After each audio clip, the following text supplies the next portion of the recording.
তো তো বন্ধুরা দেখতে পাচ্ছ আজকে কালকে আমরা পেরা থেকে চলে এসেছি। এখানে দেখছো সব কিছু মালতাল খালি করে আমরা এই যে আজকে বারাতি রয়েছে বাড়িতে সেট আপ, ওই জন্য সেট আপ রেডি করছি।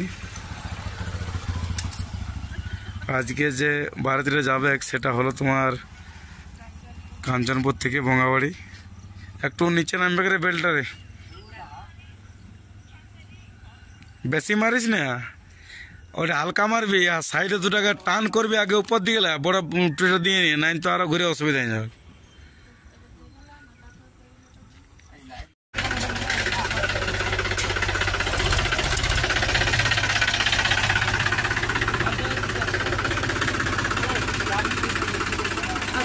हाँ चो